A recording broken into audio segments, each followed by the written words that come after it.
Hi guys, and welcome back to the video series on ODEs. Today we're going to go through the method of direct integration, which is the first of the 5 methods that we summarized in the previous video.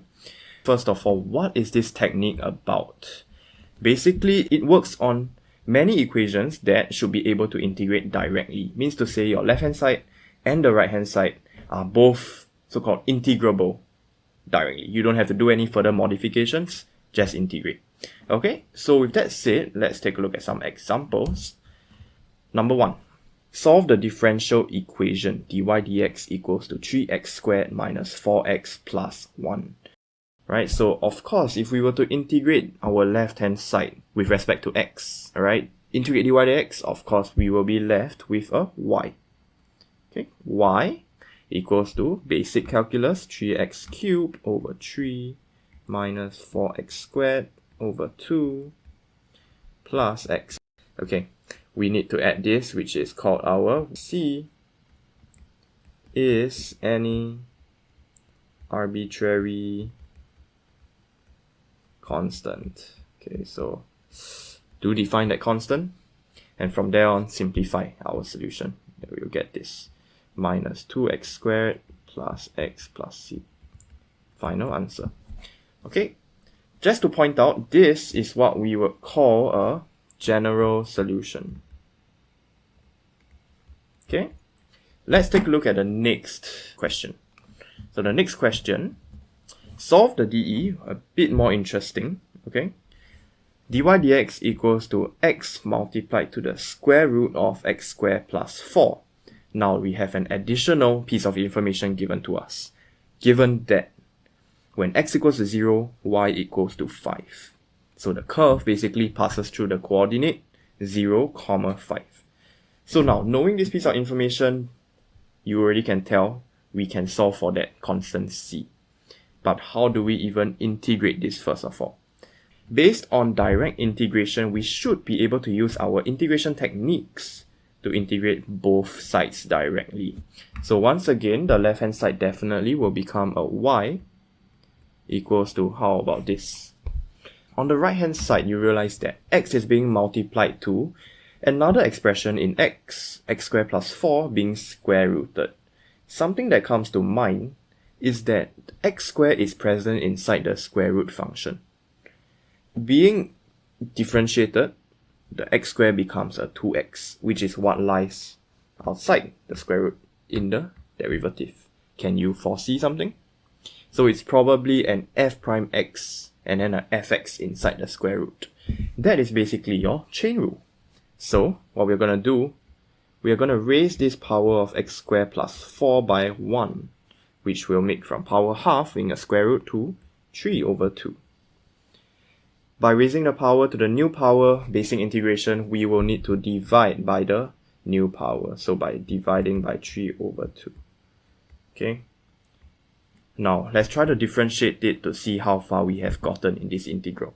Differentiate this back, we should get 3 over 2 multiplied to that 3 over 2 cancels off. New power of half, which is a square root, that's good.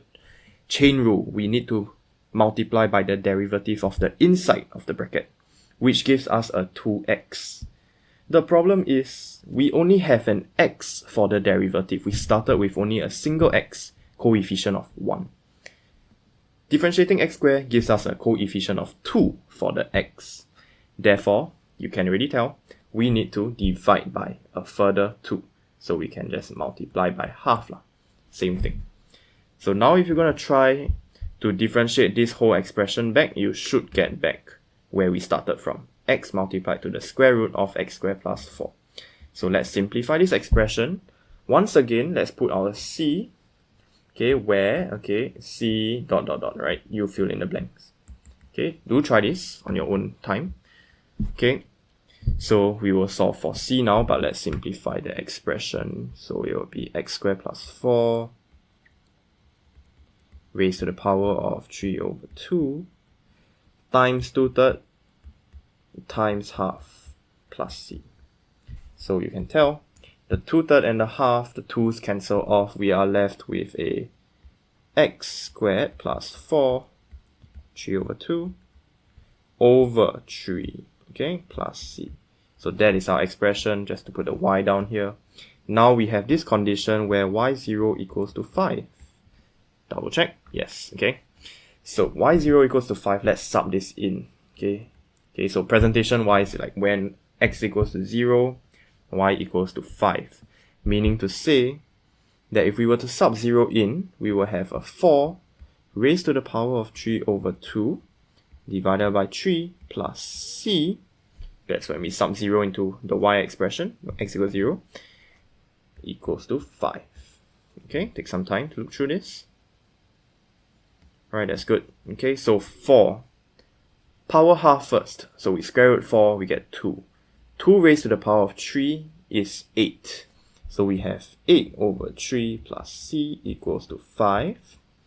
C equals to 15 over 3 minus 8 over 3. We are left with a 7 over 3. Therefore, our expression in y would be x squared plus 4 to the power of 3 over 2 over 3 plus 7 over 3. Final answer. Okay, just tally with the first one. And we have only subbed out the c constant. With that said, if you were to reflect on what I just mentioned just now, this would be called a particular solution. Okay, particular because we are solving for the constant, so it's a particular curve on the graph.